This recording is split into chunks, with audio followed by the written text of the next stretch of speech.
20-minute or so rest, sheltering from the worst of the rain, but it's past now I think. Got little bits of blue sky, little bits of cloud, wet bit, dry bit.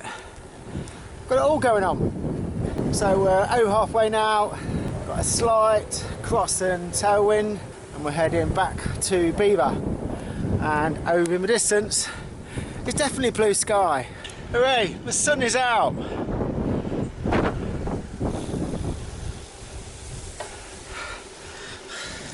I'm getting a bit mud spattered.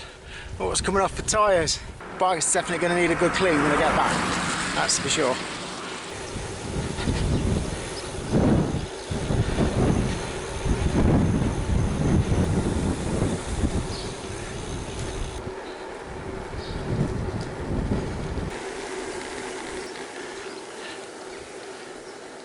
On our way back now off the track, there's some quite nice picturesque little villages to go through. So I'm just coming up now to Stonesby, and it's dry. I don't think it's rained here. Must have been localised over Buckminster where I was. Saltby. We're coming up to Saltby. Did I just say Stonesby? I think I might have done. Saltby. Definitely Saltby.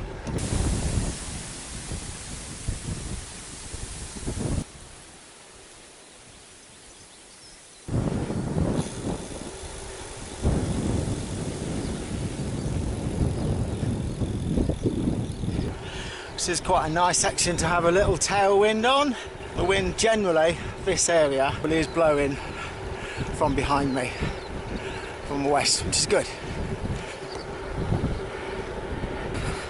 When you've got that slightly gently downhill road and a slight tailwind, it's never a bad thing. So we come around in quite a big loop, and we're now back to this section of the Viking Way that we went up a little earlier.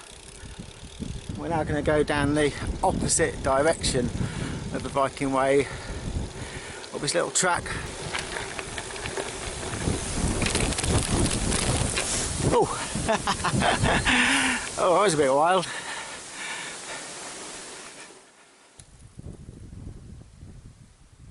So this is a section of track which I know quite well, and yeah, you can lick along here quite fast. It's quite smooth.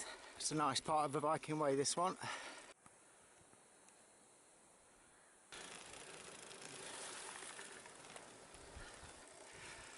So we're just now coming off that bit of track. We have a short section of tarmac. We're going to cross the A607, so careful when you're crossing there. And then we're going to head for, I mentioned it earlier, the legendary Slab Hill, which we're going down, which could be a bit tricky if it's wet. Actually, I've just spotted, if we step over here, there's Leicestershire and there's Lincolnshire. So I kind of must be in no man's land, in the middle. Ooh.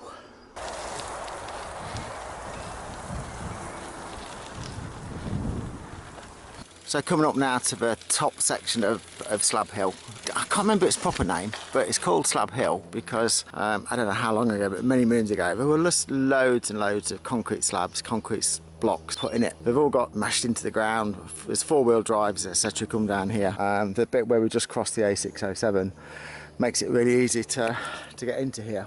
It tends to get a bit chewed up, but the concrete slabs make for it to be interesting. If you leave it 3 or 4 months apart, it's never quite the same twice, it seems. Ideally, mountain bike's best down there. Gravel bike's going to be interesting. It's always damp because it's under the trees, so it's always damp. But just before we go down there, you can see there some lovely views over there. I very much doubt I'm going to be able to hold the camera and go down Slab Hill, so I won't be able to show you too much of that, I'm afraid.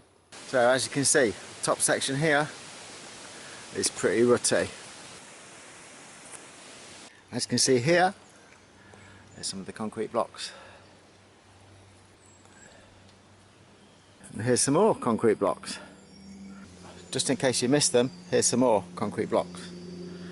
Concrete slabs, hence why it's called Slab Hill. We're going down there. Can't quite see from this angle, but it's quite steep. Oh look, there's some more concrete blocks. You get now why it's called Slab Hill?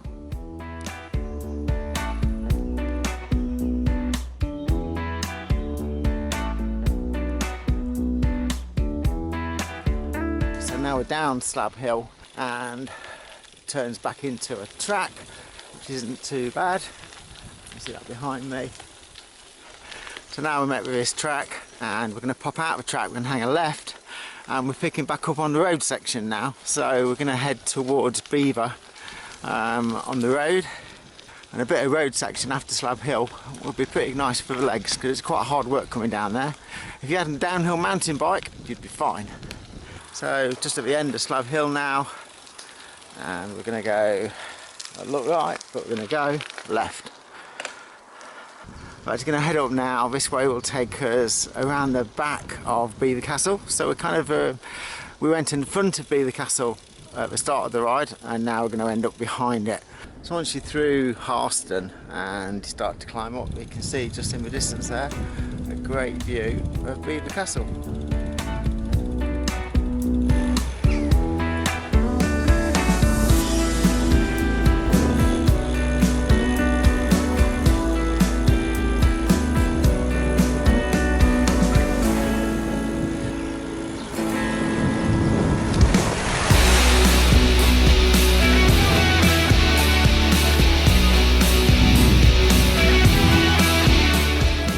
So just riding through Nipton now, and when you come out of Nipton, if you want to, you can miss out the last sort of 4 or 5 miles of the route. If you're getting tired or you need a shortcut, you're on a hill, but you're back to Cafe Alley quite quickly. So coming out of Nipton, you've got a short climb on the road, and we're going to head towards Branston, and we go through Branston to Eton, and then shortly after then we're going back off road to finish. As soon as you climbed out of Nipton on the right, I don't know how true this is, but rumour has it that down there in that lake in the Second World War a Spitfire crashed and is still there, allegedly. I cannot verify the truth of this statement, but it's a good story. So some of the lanes in this area, the roads are really nice, beautiful to ride in the summer, and having these in this area to link to some of the off-road sections is just great. We're generally quiet roads. We get a lot of cyclists now in this area, so car drivers around the Beaver area, they know there's lots of cyclists and generally they're pretty good, but you've got roads like this, so they're absolutely fabulous to ride on.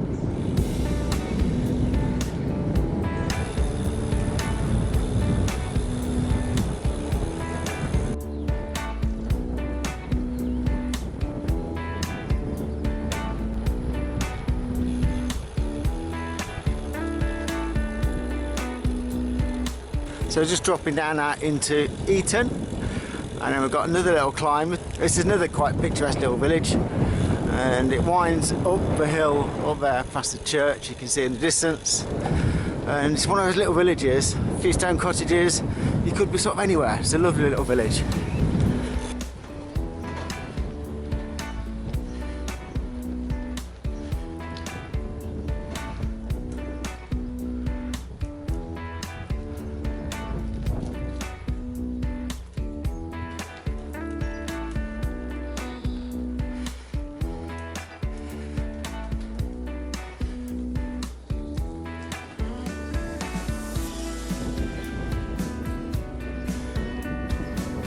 Coming out of Eton, connect back to the Beaver Ridge Road here. There's a little crossroads. We're going to go straight over it, follow the signpost to Stathen. So we're just coming out to the end of the road section, really. There's one short section, a very short section of road at the very end of the ride now. Straight ahead of me, that's the drop down into Stathen, but we're going to go right and follow there's a bridleway just here, which we'll follow along the edge of the woods. So it's going to bring us out at the top of Terrace Hill, which some of you will know from the top 100 climbs, and then we'll carry on through the woods, and eventually we're going to come out just above Beaver Castle. So we've just now entered the Beaver Woodlands, and there's a path which is, this is probably the roughest section of it actually, where Slab Hill had concrete, it's got bricks. Well, I'm glad it's not raining now, because this section of the route through the woodlands got the most amazing views. Check that out. You can see for miles. I've been up here in the summer on a really clear day, and yeah, some great views. And you've got quite a nice little track to access them. So if you did take the shortcut and miss this out because you were eager to get back to Cafe Alley via Flat White, you'd have missed all this. Look at that. So yeah, amazing viewpoints from up here. So if you're going to do this route, I would definitely recommend trying to use a clear day.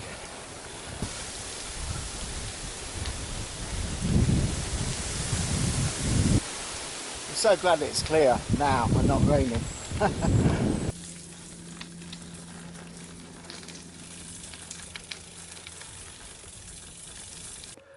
Getting a bit muddy again.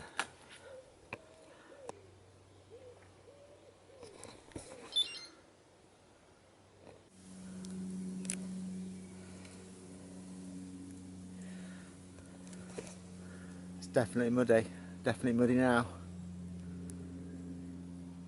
This route will be fantastic when it's dry. So, sun's out again, still muddy.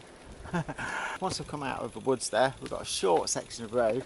Nice to see the sun, getting lovely scenery up here. And now we're heading back into the woods. So as you can see behind me, more great views.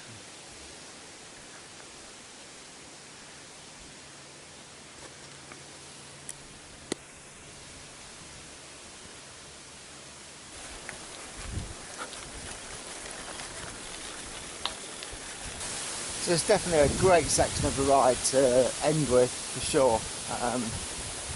Definitely better done on a sunny day, preferably not after recent rain as well. Otherwise you will get muddy, can't avoid it. But the views from the woods around Beaver definitely makes the whole route very worthwhile, and yeah, beautiful section to end with, that's for sure. Just got about a mile and a half to go now to the end of the ride.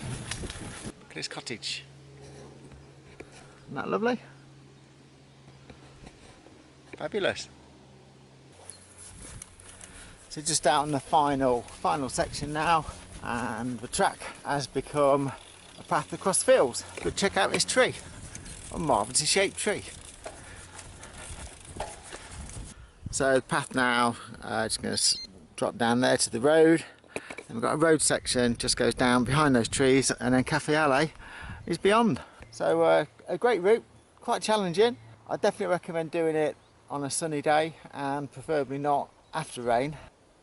But overall it's quite a challenging ride, but yeah, definitely one that's worth doing. You'll certainly have earned yourself a bacon roll and a coffee at the end of it, for sure.